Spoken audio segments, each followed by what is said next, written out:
క్షణములు మారుచున్నను గుణములు మారవెందుకు? వస్త్రములు మారుచున్నవి, వృత్తులు మారుచున్నవి, భాషలు మారుచున్నను బ్రతుకులు మారవెందుకు? దేహములు మారుచున్నవి, ఆహారం మారుతున్నది, అంతా మారిన గాని ఆలోచన మారదెందుకు? మార్పు చెందరెందుకు?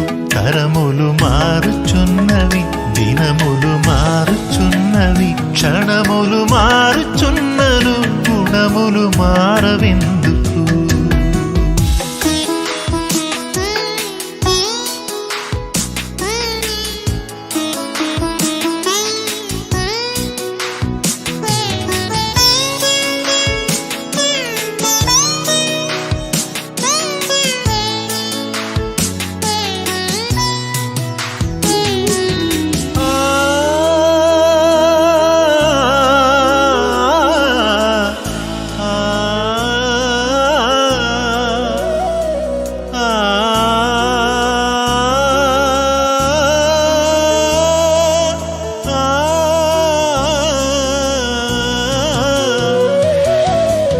సంద్రంలో ఉన్న రాళ్ళను చూడు, అలలా తాకిడికి కరిగిపోవును.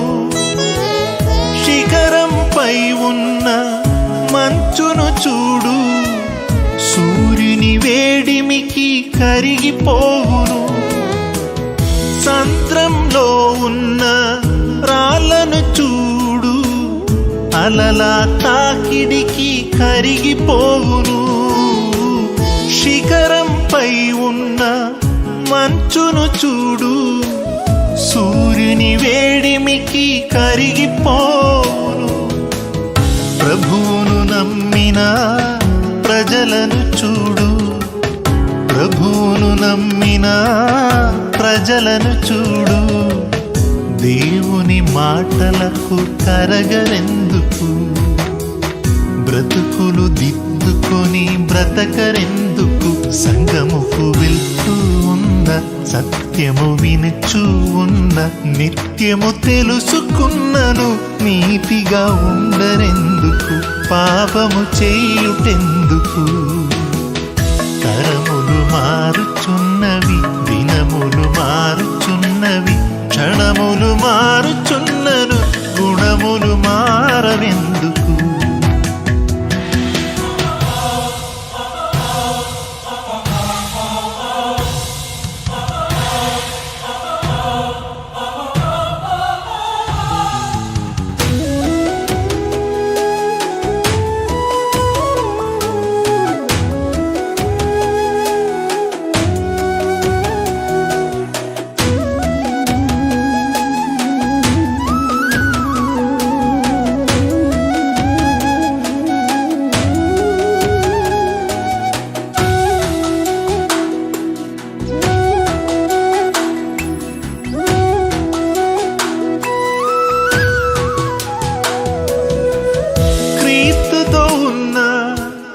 శిష్యుల చూడు, ప్రభు మాటలకు వారు మార్పు చెందిరి.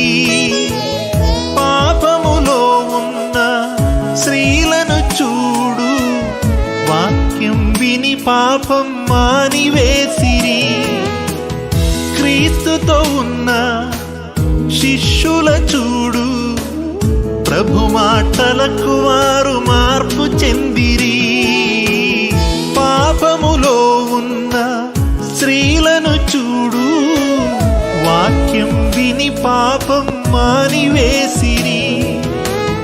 దేవుని ఎరిగిన పిల్లల చూడు, దేవుని ఎరిగిన పిల్లల చూడు. తరములు మార్చున్నవి నిజమైన వెలుగు అనే పాటలు మనం విన్నాము. అవి స్పిరిట్స్ ప్రొటెక్షన్. వాక్యమును ఆచరించరెందుకు? దేవుని ఎరిగి ఉండిన దైవముగా మహిమ పరచిన కన్న తండ్రి మనసు తెలిసిన ప్రియమైన పిల్లలు కావాలి. మనసులు మార్చుకోవాలి. తరములు మారుచున్నవి,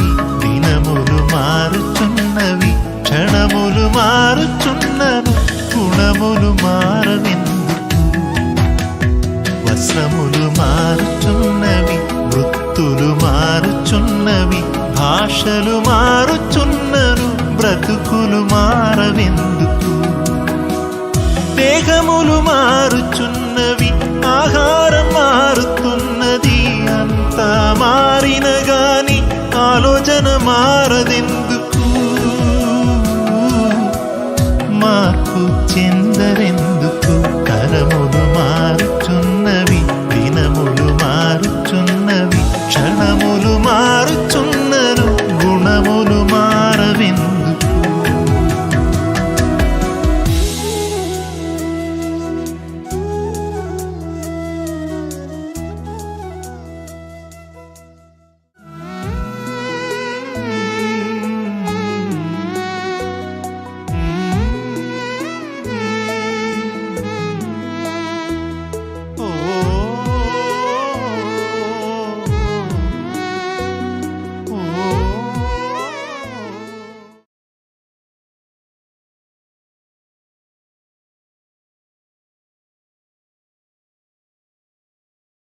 అంతా నీ సజీవ రెక్కలలో మమ్మల్ని కాచి కాపాడి దేవదూతల సంరక్షణ వలయములో మమ్మల్ని నాయన నిలువబెట్టి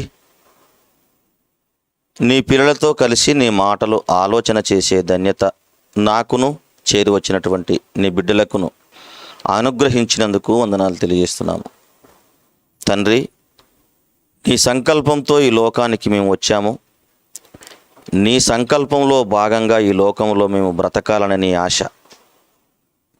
నీ ఆశను నెరవేర్చే పిల్లలుగా మేము ఉండుటకు సహాయము చేయండి. దేవా, తుది శ్వాస విడిచి నీ చెంతకు చేరే విధంగా మా బ్రతుకులను నీకు అనుకూలంగా మలుచుకొనుటకు కృపచూపమని కోరుకుంటున్నాము. ఈ లోకమునైనను ఈ లోకంలో ఉన్న వాటి అయినను ప్రేమించకుండా నీ యొక్క మాటలను ప్రేమిస్తూ నీతిగా ఈ లోకంలో జీవిస్తూ సత్యమైన కార్యక్రమాలు చేసి తనువు చాలించి నాయన మీరు మా కొరకు ఏర్పాటు చేసినటువంటి పరలోకాన్ని స్వతంత్రించుకునే ధన్యత చేరి వచ్చిన బిడ్డలందరితో పాటు నాకును అనుగ్రహించమని కోరుకుంటున్నాము. ఈ రీతిగా బ్రతుకు కాలమంతయు నాయన సందేహపడు వారి మీద కనికరము చూపుచు అగ్నిలో నుండి లాగి కొందరిని రక్షించే ధన్యత మా అందరికీ మీరు అనుగ్రహిస్తారని నమ్ముచు క్రీస్తు పేరట ఈ ప్రార్థనా మనవులు నీకు సమర్పించి అడిగి వేడుకుంటున్నాము కన్న తండ్రి, ఆమేన్. ప్రభునందు దేవుని వల్లారా, ఈరోజు ఒక చక్కటి అంశాన్ని మీకు తెలియజెప్పాలని నేను ఇష్టపడుతున్నాను. అది ఏంటి అంటే, దేవుని విశ్రాంతిలో ప్రవేశించేవారు ఎవరు? దేవుని విశ్రాంతిలో ప్రవేశించేవారు ఎవరు? మనుషులు విశ్రాంతిలు తీసుకునేటువంటి స్థలాలు ఉంటాయి, పశువులు విశ్రాంతి తీసుకునేటువంటి స్థలాలు ఉంటాయి. అలాగే దేవుడు కూడా విశ్రాంతి తీసుకునేటువంటి విశ్రాంతి అవసరమా అంటే అవసరమే అని చెప్పక తప్పదు. విశ్రాంతి అనగా రెస్ట్. ఇది ఎవరికి అవసరం ఉంటుంది అని మనం ఆలోచిస్తే విశ్రాంతి ఎవరు తీసుకుంటారు? కష్టపడిన వాళ్ళు విశ్రాంతి తీసుకుంటారు, పని చేసిన వాళ్ళు విశ్రాంతి తీసుకుంటారు. పని చేయని వాళ్లకు లేదా కష్టపడిన వాళ్లకు విశ్రాంతి తీసుకునేటువంటి అర్హత కూడా ఉండదు. అందుకొరకే చాలామంది తల్లిదండ్రులు పిల్లల్ని భయపెట్టడానికి లేదా వాళ్ళని కంట్రోల్లో పెట్టడానికి మాట్లాడే మాటలు, ఏ పని చేసి వచ్చావనిరా ఇంతసేపు పడుకుంటున్నావు, ఏ కష్టం చేశావని ఇన్ని గంటలు పడుకుంటున్నావు అని మాట్లాడతారు. విశ్రాంతి అనేది ప్రతి మానవ జీవితంలో అవసరమైనప్పటికీ ఆ విశ్రాంతిని పని చేసి కార్యక్రమాలు చేసి కష్టపడి తీసుకుంటేనే దానికి ఒక విలువ ఉంటుంది. అలాగే దేవుడు కూడా విశ్రాంతి తీసుకున్నాడట. మనుషులు తీసుకునేటువంటి విశ్రాంతి ఇల్లైతే దేవుడు తీసుకుంటున్నటువంటి విశ్రాంతి ఈ లోకము కాదు. అర్థమవుతుందా? విశ్రాంతి ఇప్పుడు మనము బయటికి వెళ్ళి ఉదయం 9 గంటలకో 10 గంటలకో బయటికి వెళ్ళి సాయంకాలం వరకు పనిచేసి ఇంటికి వచ్చిన తర్వాత ఇంట్లో మనం ఏం చేస్తాము? విశ్రాంతి తీసుకుంటాము, పడుకుంటాము. విశ్రాంతి తీసుకుంటూనే కానీ మళ్ళీ ఉదయానికి వెళ్ళి మనము పనిలో పాల్గొనలేము, పని చేయలేము. మరలా పని చేయాలంటే, మరలా కష్టపడాలి అంటే ఈ శరీరానికి విశ్రాంతి అనేది అతి ప్రాముఖ్యమైనది. మంచిది. మనుషులైతే ఇంట్లో విశ్రాంతి తీసుకుంటారు, పశువులైతే మరి వాటికి కేటాయించినటువంటి దాన్ని ఏమంటారు, షెడ్డులలోనూ వాటిపైన వావి విశ్రాంతి తీసుకుంటూ ఉంటాయి. పక్షులైతే గూళ్ళలో విశ్రాంతి తీసుకుంటాయి. ఇలాగా దేవుడు ఈ ప్రకృతిని కలిగించిన ప్రతి జీవికి విశ్రాంతి తీసుకునేటువంటి స్థలం ఉంది. అలాగని దేవుడు కూడా విశ్రాంతి తీసుకునేటువంటి స్థలం ఉన్నది. అది ఏంటిదంటే పరలోకం. అర్థమవుతుందమ్మా? దేవుడు విశ్రాంతి తీసుకునేటువంటి ఆ లోకం ఏ లోకము? పరలోకం. అలాంటి పరలోకానికి లేదా పరలోకంలో ఉండి విశ్రాంతి తీసుకోవడానికి దేవుడు విశ్రాంతి తీసుకుంటున్నటువంటి ఆ విశ్రాంతిలోకి ఎవరు ప్రవేశిస్తారు? అర్థమైంది కదా? ఒకసారి దేవుడు మాట్లాడుతున్నటువంటి మాటను గనుక మనం చూసినట్లయితే హెబ్రీలకు రాసిన పత్రిక 3వ అధ్యాయము 4వ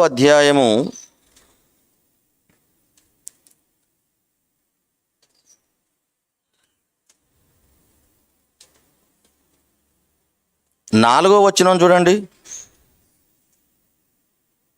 4వ వచనం మరియు 4వ అధ్యాయం 4వ వచనం.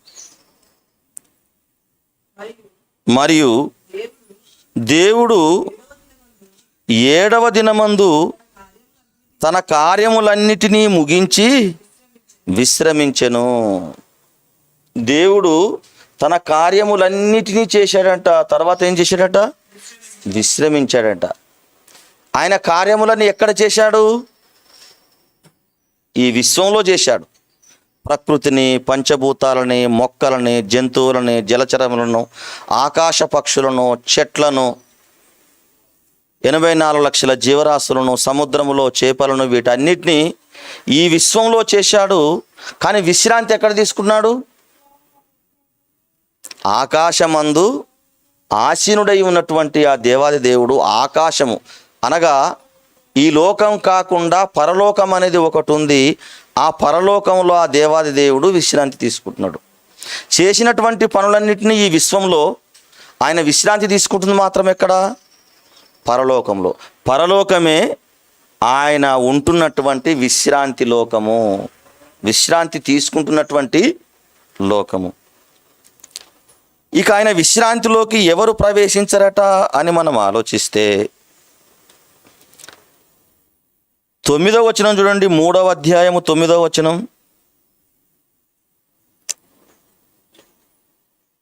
40 సంవత్సరములు నా కార్యములను చూచి, దేవుడు మాట్లాడుతున్నటువంటి మాట ప్రపంచ ప్రజలకు లేదా ముఖ్యంగా క్రైస్తవులైనటువంటి వారికి దేవుడు చెబుతున్నటువంటి చక్కని మాట ఏంటంటే, దేవుని బిడ్డలారా, 40 సంవత్సరములు నా కార్యములను చూచి మీ పితరులు నన్ను పరీక్షించి శోధించిరి. కావున నేను ఆ తరము వారి వలన విసిగి వీరెల్లప్పుడూ తన హృదయాలోచనలో తప్పిపోచున్నారు, నా మార్గములను తెలుసుకొనలేదు గనుక నేను కోపముతో ప్రమాణము చేసినట్టు వారు నా విశ్రాంతిలో ప్రవేశింపరని చెప్పి తిని. వారు నా విశ్రాంతిలో ప్రవేశింపరని చెప్పి తిని. 40 సంవత్సరాలు ఎవరి వలన నేను విసిగిపోయానో, 40 సంవత్సరాలు నేను చేసినటువంటి సూచక క్రియలు, నేను చేసినటువంటి అద్భుతములు, నేను చేసినటువంటి గొప్ప గొప్ప పనులు కళ్ళారా చూసి కూడా నా మీద విశ్వాసం ఉండక తప్పిపోయినటువంటి సమాజాన్ని బట్టి దేవుడు మాట్లాడుతున్నటువంటి మాట ఏంటంటే, ఎట్టి పరిస్థితుల్లో వాళ్ళని నా విశ్రాంతిలో ప్రవేశింపరు. ఇంతకీ ఎవరి గురించి మాట్లాడుతున్నటువంటి మాట? ఇజ్రాయేళ్ల గురించి మాట్లాడుతున్నటువంటి మాట. ఇజ్రాయేలీలు 400 సంవత్సరాలు ఐగుప్తు దేశంలో ఉండి ఫరో చక్రవర్తి కింద లేదా ఆ ఐగుప్తీయుల ప్రజల చేతి కింద బానిసలుగా ఉండి వాళ్ళు చెప్పినటువంటి పనులు చేస్తూ ఐగుప్తీ ప్రజలు ఇళ్లను నిర్మించుకోవడానికి ఇజ్రాయేలీలు ఇటుకలు కాల్చి ఇస్తే అలాంటి దాసత్వంలో ఉన్నటువంటి ఇజ్రాయేలులను ఆ దేవాది దేవుడు తన బాహుబలం వలన మోషే నాయకత్వంలో వారి యొక్క బానిస సంఖ్యలను తెంచివేసి కనాను దేశానికి, అనగా పాలు తేనెలు ప్రవహించు దేశమైనటువంటి కనాను దేశానికి మోషే నాయకత్వంలో తీసుకొస్తున్నటువంటి తరుణంలో ఎర్ర సముద్రాన్ని పాయలు చేయడం, ఆకాశం నుండి మన్నాను కురిపించడము, సముద్రంలో నుండి పూరేలను రప్పించడం, బండలో నుండి నీళ్లు తెప్పించడం, చేదు జలములను తీపిగా మార్చడం, ఇలాంటి అద్భుతములు ఎన్నో కార్యక్రమాలు చేసిన ఆ ఇజ్రాయేలు ప్రజలు ఆ దేవుని మీద ఎలా ఉన్నారట? అవిశ్వాసులై జీవిస్తున్నారంట. నమ్మకం లేని ప్రజలుగా బ్రతుకుతున్నారట. దేవుని ఎరగనటువంటి జనాంగంగా జీవిస్తున్నారట. వారు కళ్ళతో చూసియు చెవులతో వినియు హృదయమందు ఆయన యొక్క మాటలను స్థిరపరచుకోలేనటువంటి జీవితాలను గడుపుతున్నారటండి దేవుని బిడ్డలారా. ఏమండి? అలాంటి వారు ఆ క్రింద మాట్లాడుతున్నాడు. 11వ వచనం, గనుక నేను కోపముతో ప్రమాణం చేశాడట వాళ్ళ విషయంలో, వారు నా విశ్రాంతిలో ప్రవేశింపరని చెప్పి తిని.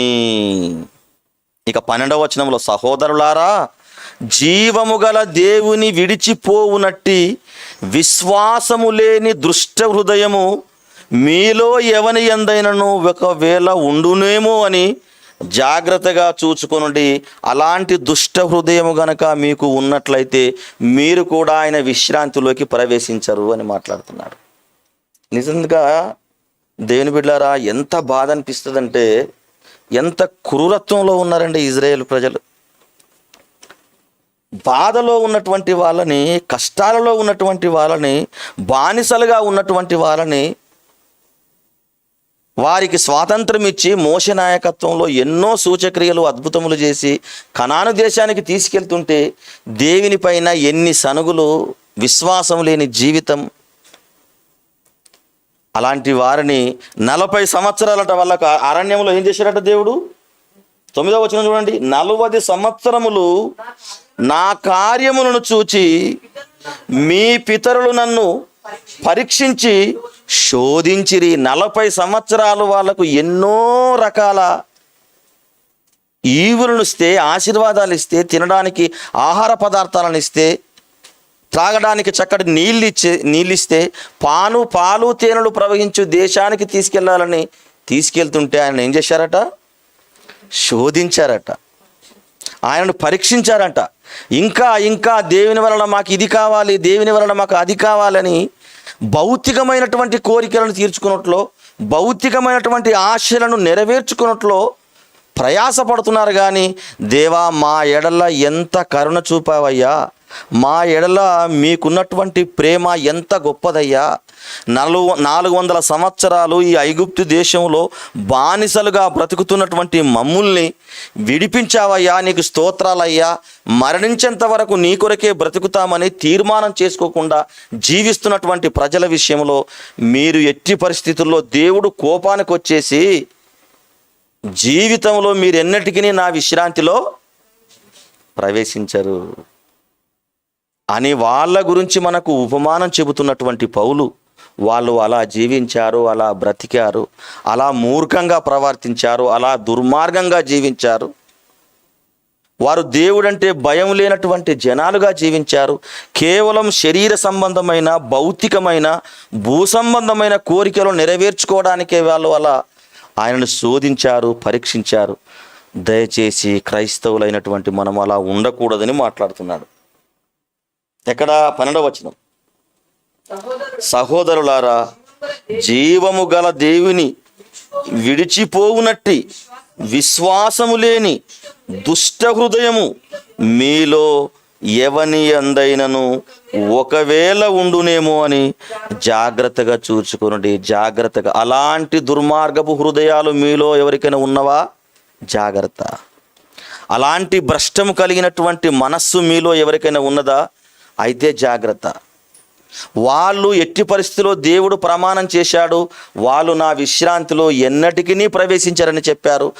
మనము వారిలాగానే భ్రష్టత్వం కలిగినటువంటి హృదయము కలిగిన వాళ్ళమైతే, వారు వారిలాగానే మనము పాపము కలిగినటువంటి మనస్సు కలిగిన వారమైతే, వారిలాగానే మనము శోధించిన వారమైతే, మనము కూడా ఆ విశ్రాంతిలోకి ఎట్టి పరిస్థితిలో మనం ప్రవేశించము. మనము సోమరులుగా ఉండకూడదు, బద్ధకస్తులుగా ఉండకూడదు. ఆయన మనసెరిగినటువంటి కుమారులుగా ఉండాలి. ఆయన యొక్క హృదయ వాంఛను ఎరిగినటువంటి క్రైస్తవులుగా ఉండాలి. ఆయన కోరికను నెరవేర్చేటువంటి వాళ్ళంగా మనము ఉండాలి. ఇక్కడ ఒక మంచి ఉపమానం చెబుతానండి. తండ్రికి 5 కుమారులుంటే ఈ 5లో 4 దుర్మార్గులైపోతే అందులో ఒక్కడు తండ్రి చెప్పినట్టుగా నడుచుకుంటూ పొలం పనులకు వెళ్ళమన్నప్పుడు పొలం పనులకు వెళుతూ, ఇంటి పనులకు వెళ్ళమన్నప్పుడు ఇంటి పనులకు వెళుతూ, తల్లిదండ్రుల పనులు చేయడానికి వెళ్ళమన్నప్పుడు తల్లిదండ్రుల పనులు చేయడానికి వెళుతూ, ఇంటి అవసరతలు తీర్చేటువంటి పనులలో ఉండి ఇంటి అవసరతలు తీర్చే పనులలో వెళుతుంటే ఈ తండ్రి అనే అతను ఎవరి గురించి బాగా ఆలోచిస్తాడు? 5లో ఇంటి పనిని, తండ్రి పనిని, కుటుంబ పనిని చేసేవారిని ఎక్కువగా ప్రేమిస్తాడు. అతనినే తన ఇంట్లో ఉంచుకోవడానికి ఇష్టపడతాడు. నిజమంటారా కాదంటారా? నిజమండి. అలాగే దేవాది దేవుడు కూడా ఇగో ఆయన మనస్సు ఎరిగి ఆయన కార్యక్రమాలు చేస్తూ, ఆయన కార్యక్రమాలలో జీవిస్తూ, పరిశుద్ధతగా పవిత్రంగా బ్రతుకుతూ ఆయన యొక్క పనులు చేసేవారినే ఆయన ఇంటిలోకి, అనగా ఆయన విశ్రాంతి స్థలంలోకి ప్రవేశిస్తారండి. అందుకొరకే నేనేమన్నా ఊరుకున్నానా, దేవుడేమన్నా పని చేయకుండా ఉన్నాడా అని మాట్లాడుతున్నాడు పౌలు గారు. 4వ వచనం చూడండి. దేవుడు 7వ దినమందు తన కార్యములన్నిటినీ ముగించి విశ్రమించెను. దేవుడు కూడా ఏం చేశాడట? పని చేశాడట. మన కోసము ఆయన పనులు చేశాడట. మన కోసం ఆయన కార్యక్రమాలు చేశాడట. 6 దినాలు కష్టపడి ఏం చేశాడట? అతను 7వ దినమందు విశ్రమించాడట. నిజంగా 6 దినాలు కష్టపడ్డా అని మనం ఆలోచిస్తే ఆదికాండము 1వ అధ్యాయము ఒక్కసారి దేవుడు ఎంతగా ఎలా కష్టపడ్డాడో లేదా ఎలా పనులు చేశాడో మనం చూసినట్లయితే క్రైస్తవులైనటువంటి మనము బుద్ధి తెచ్చుకోవాలి. క్రైస్తవులైనటువంటి మనము పనులు చేయడానికి ఇష్టపడాలి. మనకు బ్రతుకునిచ్చి, మనకు జన్మనిచ్చి, ఈ ప్రకృతిని కలిగించి, ఈ మహావిశ్వాన్ని కలగజేసినటువంటి దేవుడు కష్టపడి విశ్రాంతి తీసుకున్నాడట. ఆదికాండము 1వ అధ్యాయము 1వ వచనం చూడండి. ఆది యందు దేవుడు, ఆది అన్నాడు ఎప్పుడు? అది 1000 కోట్ల సంవత్సరాల క్రితం అని లేదు. అది ఎన్ని వేల కోట్లో మనకు తెలియదు. శాస్త్రం ప్రకారము ఈ విశ్వం పుట్టి దాదాపుగా 1500 కోట్ల సంవత్సరాలు అయిందంట. అంటే శాస్త్రము 1500 కోట్ల సంవత్సరాలు అయిందంటున్నాడు, కానీ పరిశుద్ధాత్ముడు ఏమంటున్నాడంటే ఆది యందు అంటున్నాడు. అంటే మిలియనా, ట్రిలియనా, బిలియనా అని మనకేది తెలియదు. ఆది యందు దేవుడు భూమి ఆకాశములను సృజించెను. 5వ వచనం. దేవుడు వెలుగు పగలనియు చీకటికి రాత్రనియు పేరు పెట్టెను. అస్తమయమును ఉదయమును కలగగా 1 దినమాయెను. 9వ వచనం.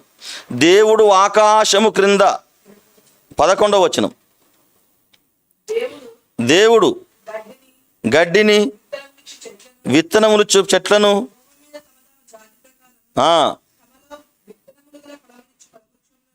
వృక్షములను, భూమి మొలిపించుగాని పలకగా ఆ ప్రకారమయ్యాను.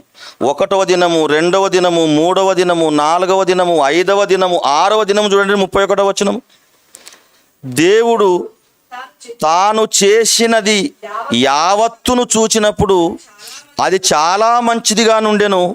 అస్తమయమును ఉదయమును కలగగా 6వ దినమాయెను. ఇలా 6 దినాలు ఏం చేశాడు దేవుడు? కష్టపడ్డాడండి. 6 దినాలంటే వారానికి ఎన్ని దినాలు? 7 దినాలు. ఆనాటి కాలంలో క్రీస్తు పూర్వము విశ్రాంతి దినము శనివారము. కానీ క్రీస్తు వచ్చిన తర్వాత దాని పునరుత్థానుడై మరణించి ఆదివారం దినమున తిరిగి లేచాడు కాబట్టి ఆదివారం హాలిడే ప్రకటించారు. ఇప్పుడు విశ్రాంతి దినం ఏమైపోయింది? ఆదివారానికి మార్చబడింది. కాబట్టి ఆనాటి కాలంలో ఆదివారం 1వ దినము, శుక్రవారము 6వ దినము, శనివారము 7వ దినం. ఎప్పుడైతే క్రీస్తు శుక్రవారం నాడు చనిపోయి శనివారం నాడు పరదేశంలో ఉండి ఆదివారం లేచిండో అపోస్తుల కార్యములో దేవుడు ఆదివారం నాడు కూడుకున్నట్లుగా మనము చూడగలము. 1 కొరింథీయులు రాసిన పత్రికలో కూడా ఆదివారమే అపోస్తులు మొదటి శతాబ్దంలో ఉన్నటువంటి క్రైస్తవులు కూడా కూడుకోవడం జరిగింది. క్రీస్తు శకం వచ్చిన తర్వాత ఆదివారమే ఎందుకు హాలిడే ఇచ్చారంటే క్రీస్తు ఆ రోజు లేచిన దినమని ప్రపంచవ్యాప్తంగా హాలిడే ఇచ్చారు. ఆదివారం హాలిడే ఎందుకు ఇచ్చారు? స్కూళ్ళకు, వ్యాపారం చేసుకునే వాళ్ళకు ప్రపంచవ్యాప్తంగా, ఒక భారతదేశంలోనే కాదు ప్రపంచవ్యాప్తంగా ఆదివారం సెలవు దినంగా ఎందుకు ప్రకటించారంటే క్రీస్తు పునరుత్థానుడై లేచినటువంటి దినం. అలాగే దేవుడు కూడా 6 దినాలు కష్టపడి 7వ దినమున విశ్రమించిండు. ఇవి భూదినాలు. కానీ దేవుడు కష్టపడ్డ దినాలు ఏ దినాలు? విశ్వపు దినాలు.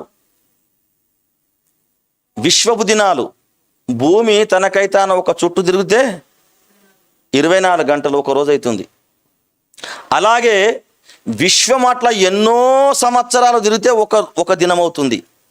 అంటే దేవుడు 7 విశ్వపు దినాలను కష్టపడ్డాడు, ప్రకృతిని కలగజేశాడు. మనం అనుభవించడానికి పళ్ళను, మనం పీల్చుకోవడానికి గాలిని, మనం ఉండడానికి భూమిని, మనకు ఆహారం రావడానికి భూసారము, వేడిమి కోసము ఎండను, ఇలా దేవుడు ఎన్ని రోజులు కష్టపడ్డాడంటే విశ్వపు దినముల ప్రకారముగా 6 దినాలు కష్టపడినటువంటి దేవుడు 2వ అధ్యాయం ఆదికాండము 1వ వచనం చూడండి. ఆకాశమును భూమియు వాటిలోనున్న సమస్తమును సమూహమును సంపూర్తి చేయబడను. ఆకాశము భూమి మధ్యలో ఉన్నటువంటి సమస్తము సమూహమును సంపూర్తి చేయబడను. 2వ వచనంలో దేవుడు మాట్లాడుతున్నాడు. దేవుడు తాను చేసిన తన పని ఏంటట? ఆయన చేసింది ఏంటట? పని. తన పని 7వ దినములోగా సంపూర్తి చేసి తాను చేసిన తన పని అంతటి నుండి 7వ దినమున విశ్రమించెను. దేవుడు 6 దినాలు కష్టపడి లేదా 6 దినాలు పనిచేసి అలసిపోయాడటండి. అర్థమవుతుందా తమ్ముడు యోహాన్? 6 దినాలు కష్టపడ్డాడట. 6 దినాలంటే భూదినాలు కాదు. ఏ దినాలు? విశ్వపు దినాలు. ఒక్క దినానికి ఎన్ని వేల సంవత్సరాలో మనకు తెలియదు. అందుగురించే పేతురు రాసిన పత్రికలో అంటాడు, ఆయన దృష్టికి ఒక రోజు 1000 సంవత్సరముల వలెను, 1000 సంవత్సరములు ఒక దినం వలనే ఉన్నాడు. అంటే అలా విశ్వపు దినాలు ఎన్నో సంవత్సరాలు కష్టపడితే మనం అనుభవిస్తున్నటువంటి ఈ లోకం వచ్చేసింది. ఈ లోకంలో నా కొరకు ఇది ఎందుకు చేయలేదు ప్రభువా అని మనం ఎప్పుడైనా ప్రార్థన చేసినామా? నా కొరకు నేను అనుభవించడానికి లేదా నేను తిని తృప్తి పొందడానికి ఇది చెయ్యలేదు ప్రభువా అని మనం ప్రార్థన చేసినామా? ఎందుకు చేయడం లేదంటే మనం అనుభవించనివి ఇంకా అనేకం ఈ లోకంలో ఉన్నాయి. ఇప్పటికీ నాకు 48 సంవత్సరాలు దాటి 49వ సంవత్సరంలోకి అడిగిపెట్టాను. నేను తిననివి ఆహార పదార్థాలు ఎన్నో, కోటాను కోట్లు ఉన్నవంటే దేవుడు ఎన్ని కలగజేశాడు చూడండి భూమి మీద. భూమిని ఎందుకు కలగజేశావు తండ్రి అని ప్రార్థన చేస్తే దేవుడు ఏమంటున్నాడంటే నీ కోసమే అంటున్నాడు. ఆకాశం ఎందుకోసం కలగజేశావు ప్రభు అంటే నీకోసమే నాయన, చక్కటి వర్షాన్ని కురిపించడానికి. ఈ పంచభూతాలను ఎవరి కోసం చేశావంటే మన కోసమే. నిజంగా 6 అడుగుల మనిషి కోసం అనంతమైనటువంటి విశ్వాన్ని కలగజేసినటువంటి ఆ దేవుడు ఎంత మంచివాడు, ఎంత పని చేశాడంటే. మనం కోరుకోలేదు. మనం పుట్టగానే ఎప్పుడైనా ప్రార్థన చేసినామా, మాకు అరటి పండ్లు అయితే బాగుంటుంది ప్రభువా, అరటి పండ్లు ఈ లోకంలో కలిగించమని ప్రార్థన చేసినామా? చేయలేదు. మన తల్లిదండ్రులైనా గాలి కావాలని కోరుకున్నారా? గాలిని అనుభవిస్తున్నాం, కానీ గాలిని ఎవరు చేశారో ఇంతవరకు మనకు తెలియదు చాలామందికి. భూసారాన్ని అనుభవిస్తున్నాం, కానీ భూమిని ఎవరు చేశారో తెలియదు. ఈ లోకంలో ఎన్నిటినో పళ్ళను అనుభవిస్తున్నాం, కానీ ఆ పళ్ళను సృష్టించింది, ఆ పళ్ళు రావడానికి పనిచేసింది ఎవరో తెలుసుకోలేకపోతున్నారు. లోకంలో ఉన్నవన్నీ అనుభవిస్తున్నారు, కానీ ఈ అనుభవించడానికి ఇచ్చినటువంటి దేవుణ్ణి వద్దనుకున్నదండి ఈ లోకం. మీరు ఆలోచించండి, ఎంత బాధాకరం. తండ్రి కుమారునికి 1 కోటి రూపాయలు ఇస్తే జీవితకాలమంతయు కృతజ్ఞత కలిగి తండ్రినే స్మరించుకుంటూ చనిపోతాడు కుమారుడు. కానీ ఆ దేవాది దేవుడు భౌతికమైన తండ్రి కంటే గొప్పవాడు. ఎన్ని కోట్లు మనము వ్యయం చేస్తే, ఖర్చు పెడితే ఈ గాలి దొరుకుతుంది? ఎన్ని కోట్లు ఖర్చు చేస్తే ఈ భూమి వస్తుంది? ఎన్ని కోట్లు ఖర్చు చేస్తే తూర్పున సూర్యుడు ఉదయిస్తాడు? ఎన్ని కోట్లు ఖర్చు పెడితే ఈ వన సంపద వస్తుంది? ఎన్ని కోట్లు ఖర్చు పెడితే సముద్రాలు కలుగుతాయి? ఎన్ని కోట్లు ఖర్చు పెడితే సముద్రంలో ఉన్నటువంటి జలచరములు కలుగుతాయి? ఏ ప్రభుత్వము సూర్యుడిని ఉదయమున తూర్పున ఉదయింపజేస్తున్నాయి? ఏ కేంద్ర ప్రభుత్వాలు ఆ చంద్రుణ్ణి ఆకాశంలోకి రప్పించగలుగుతున్నాయి? ఏ ప్రపంచ దేశాలు ఆ నక్షత్రాలు వెలగడానికి కారణమవుతున్నాయి? అంటే దేవుడు ఎంత గొప్పవాడు చూడండి. అన్నిటినీ బ్యాలెన్స్ చేస్తూ దేనికదే సక్రమంగా ఉండుటకు దేవుడు ఎంతగా పనిచేశాడో. ఎందుకు దేవుడు అంత గొప్పగా పనిచేశాడంటే మనము కూడా తన పని చేయాలని.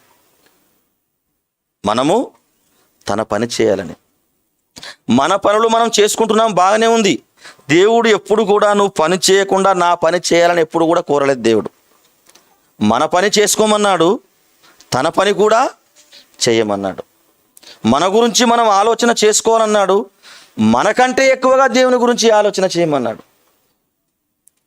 మన కుటుంబాన్ని బాధ్యతగా చూసుకోవాలని దేవుడు చెప్పాడు. కుటుంబాన్ని చూసుకుంటూనే ఆయన కుటుంబమైనటువంటి క్రైస్తవ కుటుంబాలు, దేవుని పిల్లలైనటువంటి అనేక మంది గురించి కూడా మనము ఆలోచన చేయమని చెప్పాడు. ఈ పనులలో మనము వాడబడకుండా మన పనులను చేసుకుంటే మాత్రం దేవుడు సంతోషపడడండి. అంటే దేవుడు ఎంతగా మాదిరి కలిగి ఉన్నాడు చూడండి. 6 దినాలు పనిచేసి 7వ దినమున ఏం చేశాడు? అతను విశ్రమించాడు. ఆయన విశ్రమించిన స్థలం ఎక్కడ? పరలోకం. అంటే ఆయన విశ్రాంతిలోకి ప్రవేశించాలంటే ఎవరు ప్రవేశిస్తారు? ఆయనలాగా ఎవరైతే పని చేస్తారో, ఆయనలాగా ఎవరైతే కష్టపడతారో, ఆయనలాగా ఆయన యొక్క కార్యక్రమాలు ఎవరు చేస్తారో వారికి మాత్రమే ప్రవేశం ఉంది. ఆ ఇజ్రాయేలులకు ఉన్నటువంటి దుష్ట హృదయము దయచేసి మీలో ఎవరికి ఉండకూడదని మాట్లాడుతున్నాడు దేవుని బిడ్డలారా. మనకు మన పనులంటే చాలా ఎక్కువ ఇష్టం. మనము మన పనులనే మన పనులుగా భావిస్తాము. దేవుని పనులు మన పనిగా భావించం.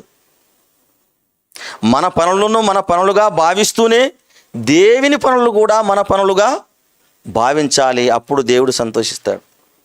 దేవుడు ఇలా కష్టపడి పనిచేసి విశ్రమించాడు.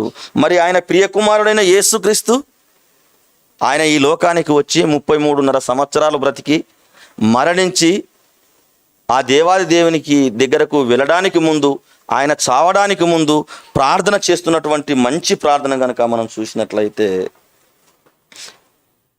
యోహాను సువార్త 17వ అధ్యాయము 4వ వచనం చూడండి. యోహాను సువార్త 17వ అధ్యాయం 4వ వచనం. చేయుటకు దేవా, యేసుక్రీస్తు ప్రార్థన చేస్తున్నాడు. దేవుని పాదాల చెంత మోకరిల్లి ప్రార్థన చేస్తున్నటువంటి ప్రార్థన ఎంత అద్భుతంగా ఉందో చూడండి. నువ్వైనా నేనైనా ప్రపంచంలో ఉన్నటువంటి ఏ క్రైస్తవుడైనా ఇలా ప్రార్థించగలడా? ఒకసారి చూడండి. చేయుటకు నీవు నాకిచ్చినటువంటి పని. దేవుడు ఏం చేశాడు? అక్కడ 6 దినాలు పనిచేసి 7వ దినమున విశ్రమించాడు. యేసుక్రీస్తు ఏమంటున్నాడు ఇక్కడ? చేయుటకు నీవు నాకిచ్చిన పని నేను సంపూర్తిగా నెరవేర్చి భూమి మీద నిన్ను మహిమపరిచితిని. తండ్రి, నువ్వు ఏదైతే నాకు అప్పగించావో నీ పని, ఆ పరలోకమందున్న యెహోవా దేవా, నన్ను ఈ లోకానికి పంపించినటువంటి గొప్ప దేవా, కన్న తండ్రి, నువ్వు నన్ను ఎందు నిమిత్తమైతే ఈ లోకానికి పంపించావో, ఏ పని చేయమని ఈ లోకానికి పంపించావో ఆ పనిని నేను చేశాను, సంపూర్ణంగా నెరవేర్చాడంటే కొన్ని చేసి కొన్ని చేయని వాడు సంపూర్ణంగా చేశాను అంటాడా డేవిడ్? అన్నాడు.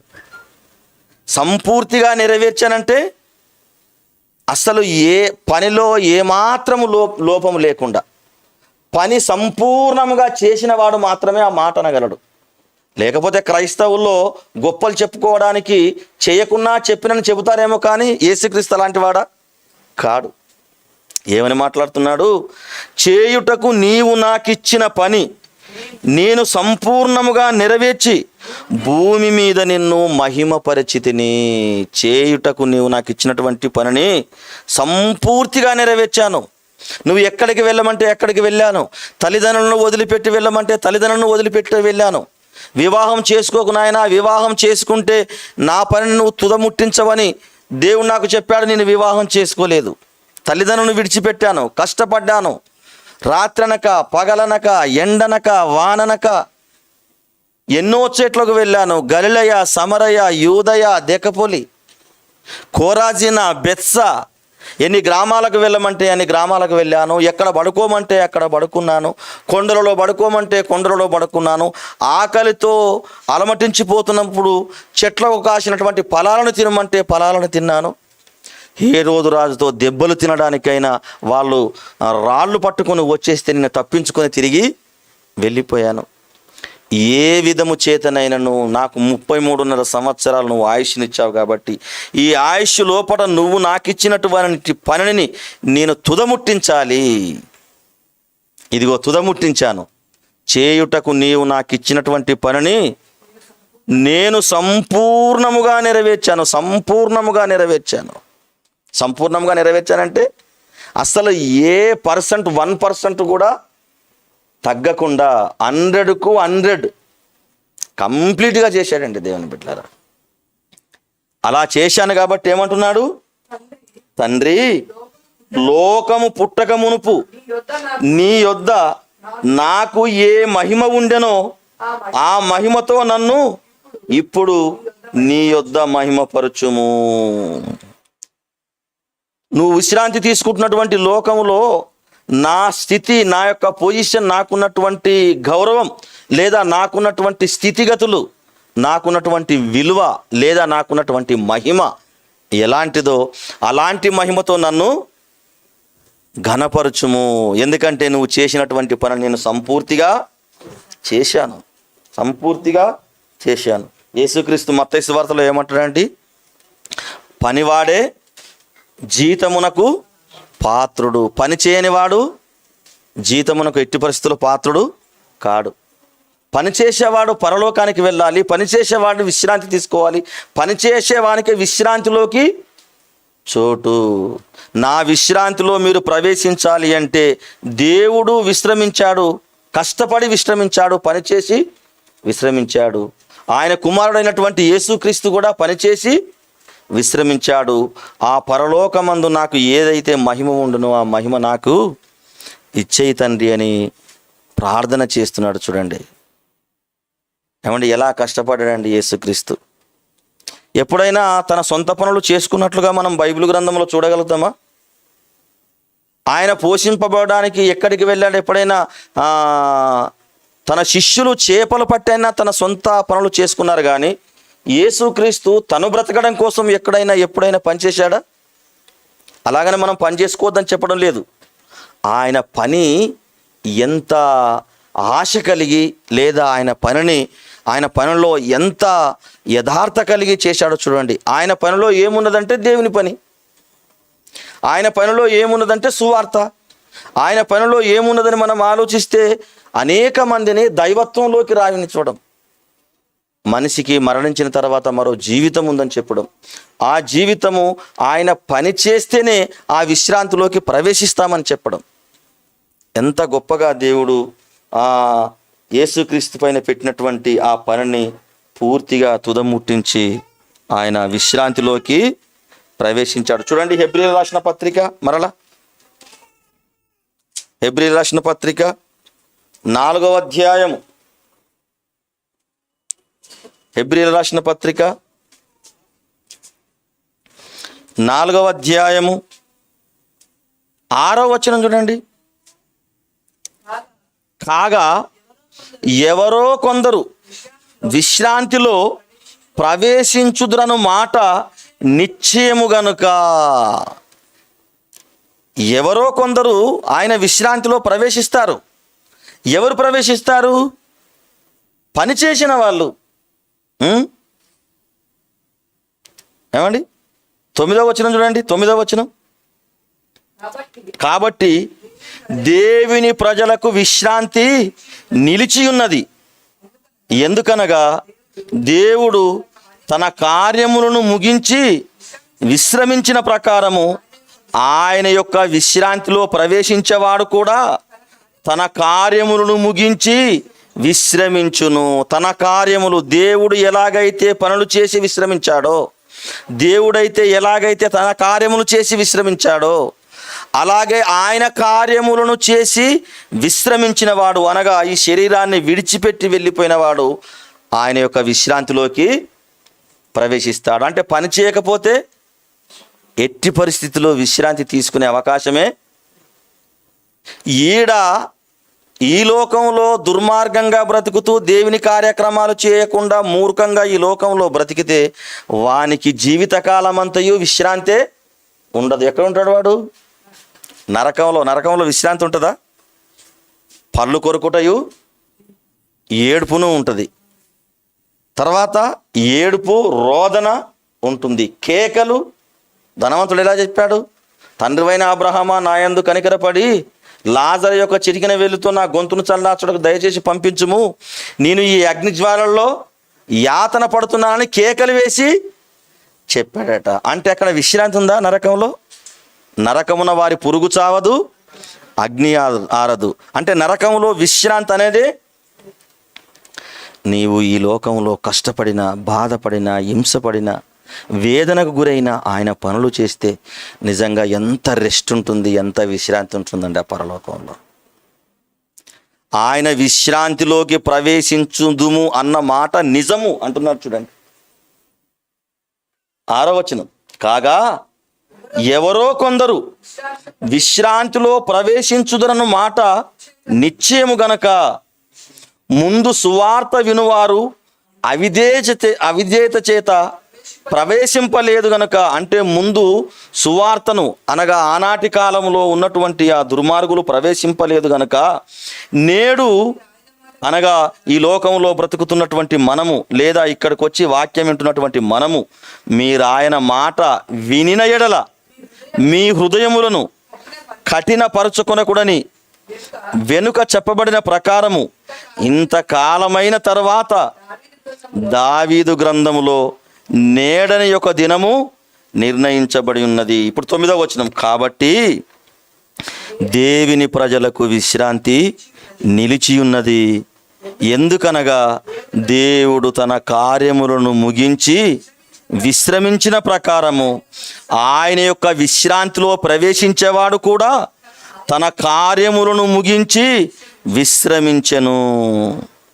ఎవడైతే ఆయన విశ్రాంతిలో ప్రవేశించాలని, ఆయన విశ్రాంతిలోకి ప్రవేశించాలి, వెళ్ళాలని కోరుకుంటున్నాడో, ఆయన ఎలాగైతే ఆ దేవాది దేవుడు పనిచేసి కార్యక్రమాలు చేసి విశ్రాంతి తీసుకుంటున్నట్టుగానే యేసుక్రీస్తు కూడా పనిచేసి తన కార్యములను ముగించి ఆయన దేవుని యొక్క విశ్రాంతిలో ప్రవేశించినట్లుగానే లోకంలో బ్రతుకుతున్నటువంటి ఏ క్రైస్తవుడైనా పనిచేసి కార్యక్రమాలను తుదముట్టించి భక్తి జీవితాన్ని దేవునికి ఇష్టంగా మలుచుకొని మన చేతుల ద్వారా, మన యొక్క కార్యక్రమాల ద్వారా, మన యొక్క పనుల ద్వారా ఆయనకు మహిమ, ఘనత, ప్రభావాలు తెప్పించి మరణించి ఆయన విశ్రాంతిలోకి ప్రవేశించాలన్నదే ఆయన కోరిక. ఏమండి, నేటి ప్రపంచంలో ఉన్నటువంటి క్రైస్తవులు అలా ఉన్నారా? ఒక్కసారి ఆలోచన చేయండి మీరు. ఏమండి, ఎందుకొరకు వెళుతున్నారో ఒక రకంగా చెప్పాలంటే హిందువులాగానే వాళ్ళు కూడా వెళ్తున్నారండి. తిరుపతి గుడికి వెళ్తుంటారు చాలామంది. ఆ దేవుని నేను వేరే రకంగా మాట్లాడడం లేదు. ఎందుకు వెళ్తారు?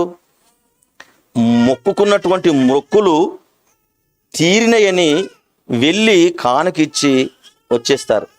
ఆ గుడికి వెళ్ళి ఎందుకు?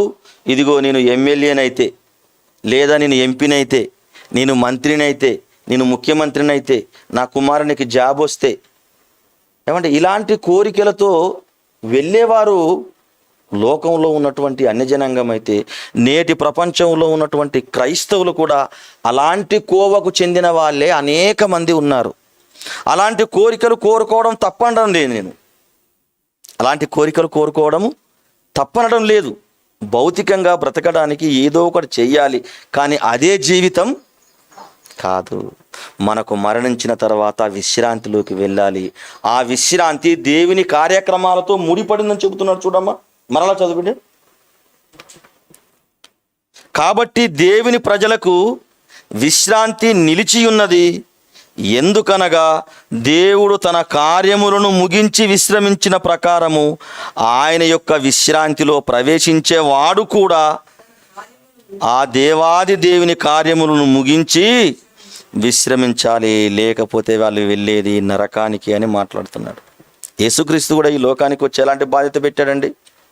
సమస్త జనులను మీరు శిష్యులుగా చేయుడి, తండ్రి యొక్కయు కుమారుని యొక్కయు పరిశుద్ధాత్మ యొక్కయు నామములోకి వాళ్ళని బాప్తిసం ఇవ్వడు. ప్రతి ఒక్కరికి వానికి పని భారం పెట్టాలి, వానికి పని బాధ్యతను అప్పగించాలి. పౌలు ఏమంటున్నాడో చూడండి.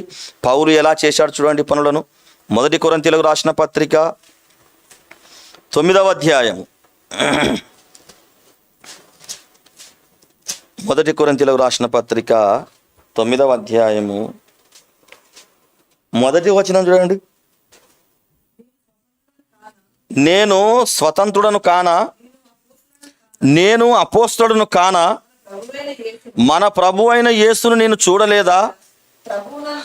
ప్రభువునందు నా పనికి ఫలము మీరు కారా? కొరంథీ సంఘాన్ని నిర్మించడానికి గల కారణం ఎవరండి? పౌలు యొక్క పని. ఆయన పని ద్వారానే అక్కడ సంఘం కట్టబడింది. సంఘము క్రీస్తును అంగీకరించడానికి ఆస్కారం చూపడానికి అవకాశం కలిగింది. నేను ఏమాత్రం తక్కువ వాడను కాను అని చెప్పుతూనే ఇదిగో నా పనికి ఫలము మీరు కారా అంటే ఆయన ఏం పని చేశాడన్నమాట? దేవుని పనులు చేశాడు. ఇటలీ నుండి అరేబియా దేశం వరకు 600 మైళ్ళు దూరం వెళ్ళి వాక్యాన్ని ప్రకటించినటువంటి, దేవుని పని చేసినటువంటి గొప్ప దైవజనుడు ఎవరు? పౌలు.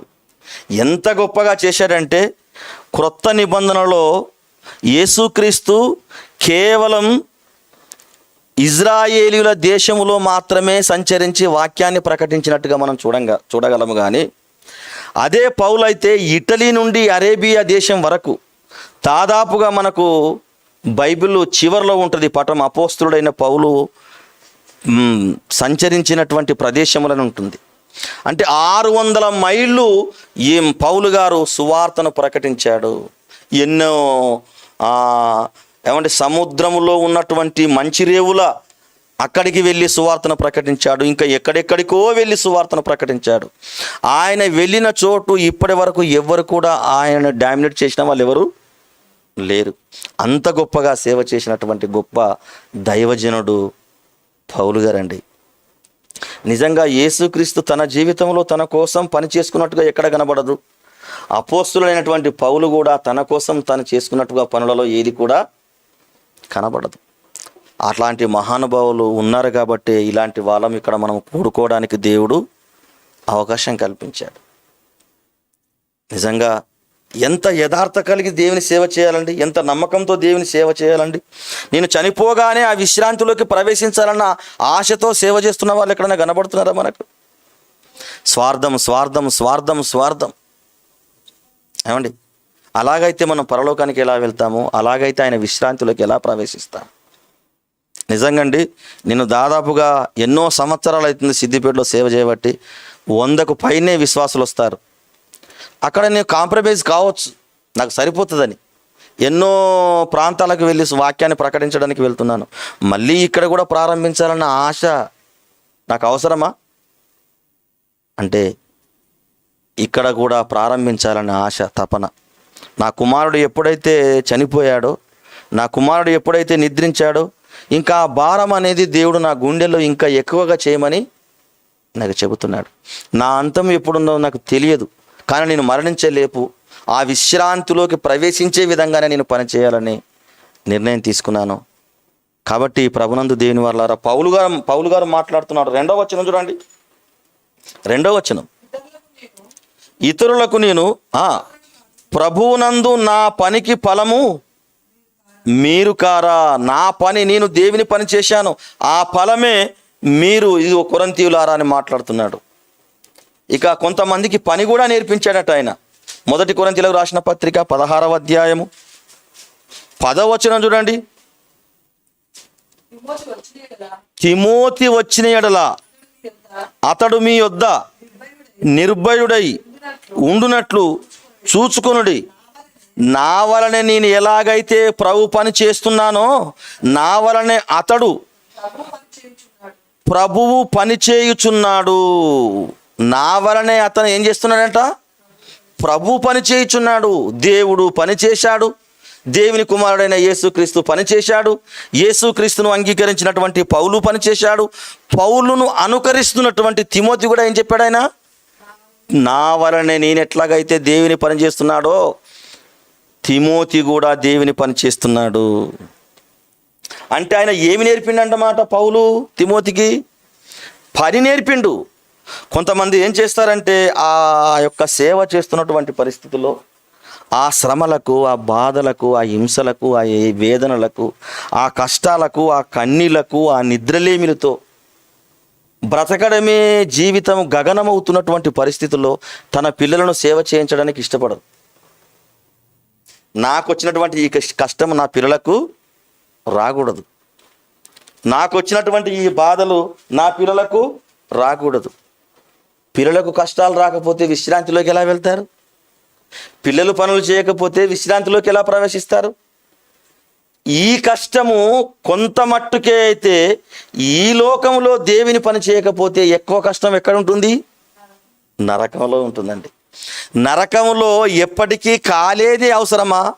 కొద్ది రోజులు లగ్జరీ జీవితం, సంతోషం కలిగి జీవించే లోకం ఈ లోకం అవసరమా?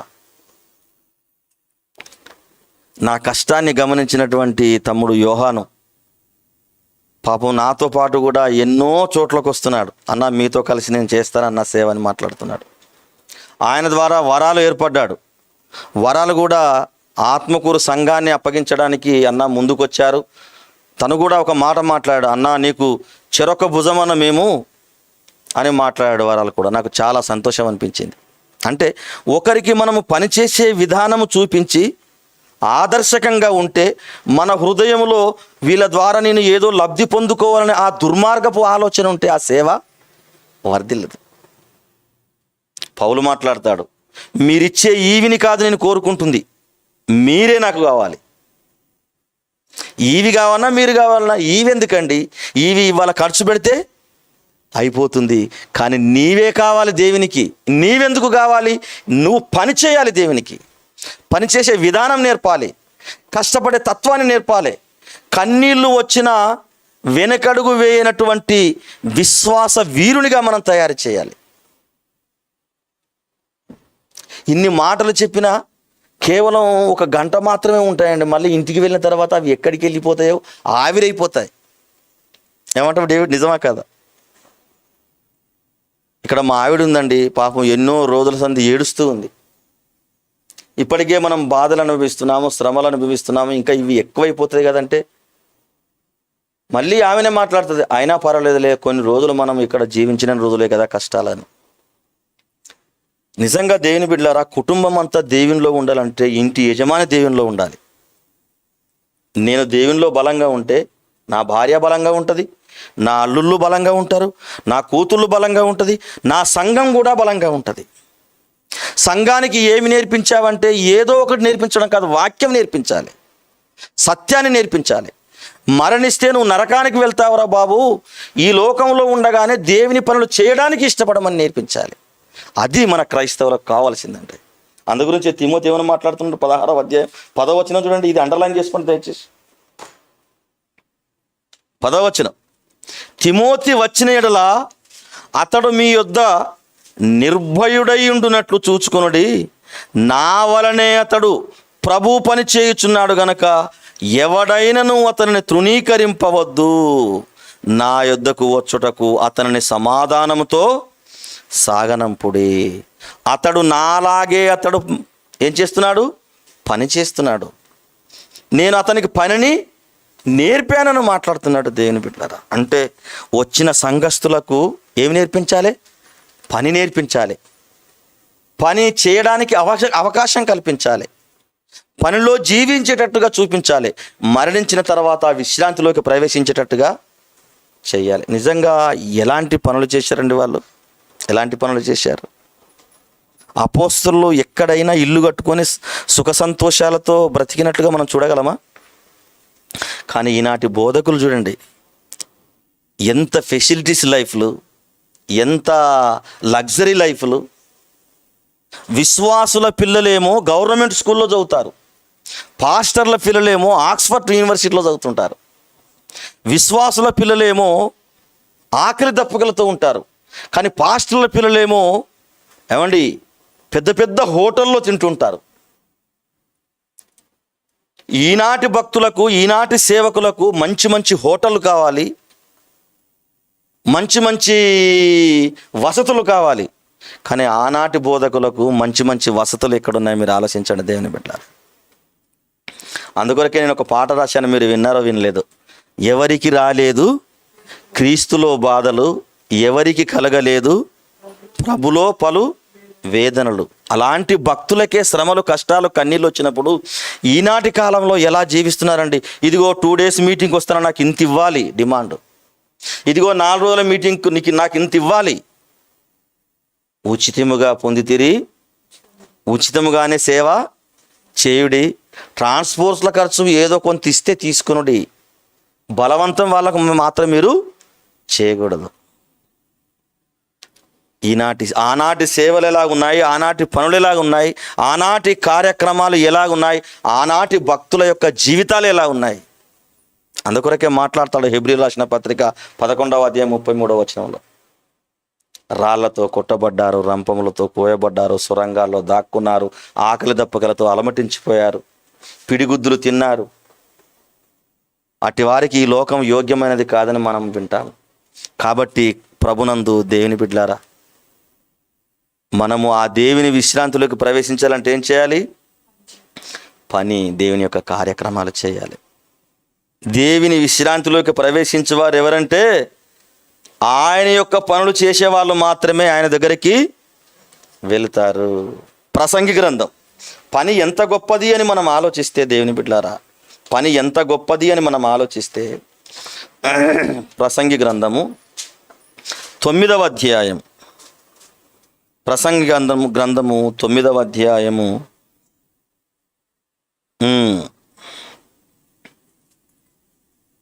9వ వచనం చూడండి.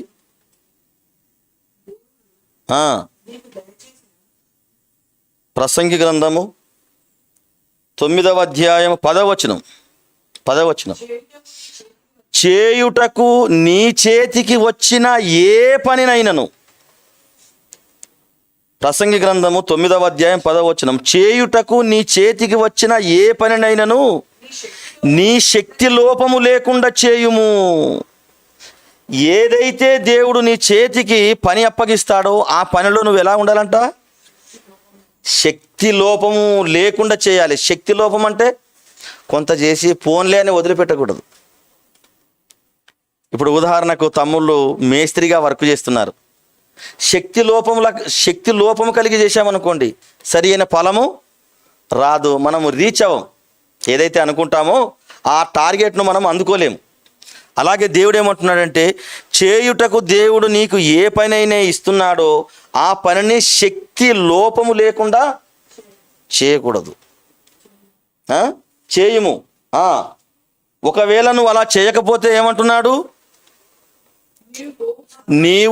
నీవు పోవు పాతాళమునందు అక్కడ దేవుని పని ఉండదట, ఆ యొక్క ఉపాయం ఉండదట, తెలివి ఉండదట, జ్ఞానం ఉండదట. అక్కడ లేదు పని. ఎక్కడ? పాతాళంలో పనే లేదు. పని అంటూ ఉన్నదంటే ఎక్కడ?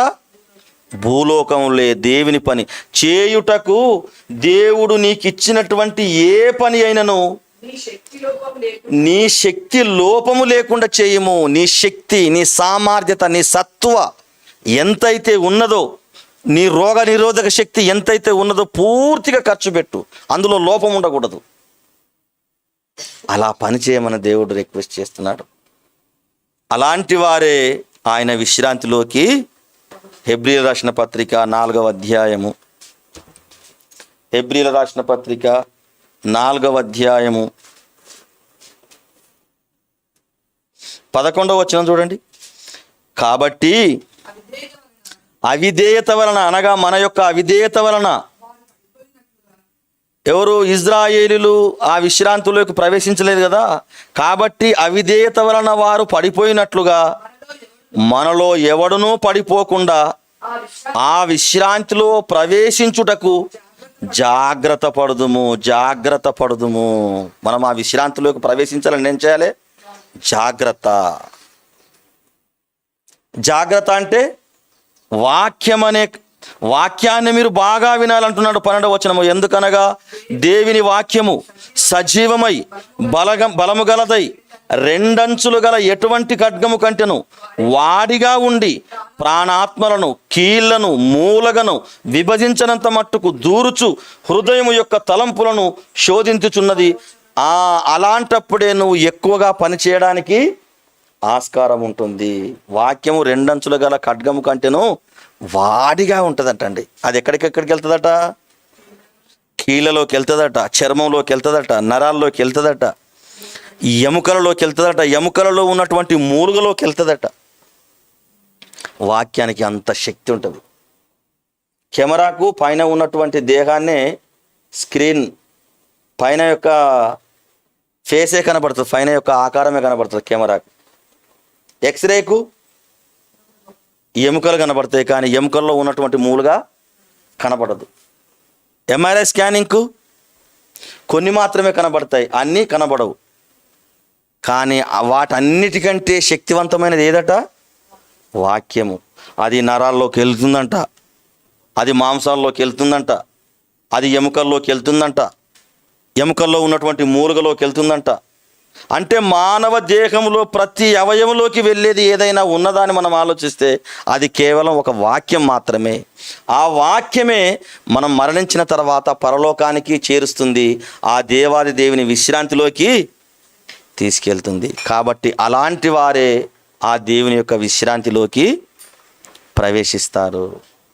దేవుని యొక్క విశ్రాంతిలోకి ప్రవేశించువారు ఎవరు అని మనం ప్రశ్నిస్తే, ఆయన యొక్క కార్యక్రమాలు చేసి మరణించి ఆయనలాగా జీవించి ఆయన యొక్క విశ్రాంతిలోకి ప్రవేశించేవారు మాత్రమే.